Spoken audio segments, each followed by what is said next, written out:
Why Churchill urged the U.S. to drop an atomic bomb on the Soviet Union. Winston Churchill was not a fan of communism. It was he who coined the term Iron Curtain. During his premiership, Churchill and Stalin had a common enemy, but once the Nazis were defeated, things changed. Churchill's first term as prime minister ended in 1945. He immediately became a lot more hawkish. That's when he came up with a scary idea, and it wasn't the only time he pushed it. Let's see what happened. Churchill believed in preemptive strikes. He was worried about Stalin's plans to conquer the West. A tide of Russian domination is sweeping forward. It is to an early and speedy showdown and settlement with Russia that we must now turn our hopes. In May 1945, Churchill had a secret war plan drawn up. It was dubbed Operation Unthinkable. The plan envisioned an Anglo-American attack against the Soviet Army. It would be launched on July 1, 1945. General Alan Brooke, chief of the army, was appalled, but military planners did carry out a feasibility study.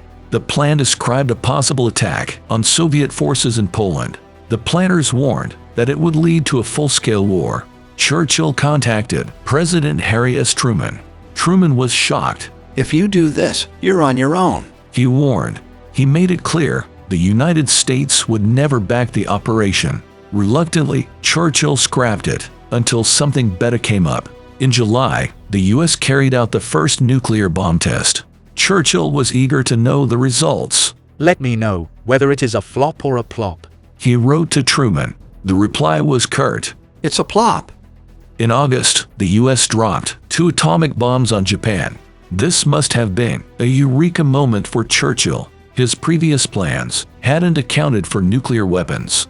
The arrival of the A-bomb changed everything. Churchill made his views abundantly clear. "The argument is now put forward that we must never use the atomic bomb until or unless it has been used against us first. In other words, you must never fire until you have been shot dead. That seems to me a silly thing to say, and a still more imprudent position to adopt." In 1947, U.S. Senator Styles Bridges paid Churchill a visit. Bridges was considered a hawk in Washington.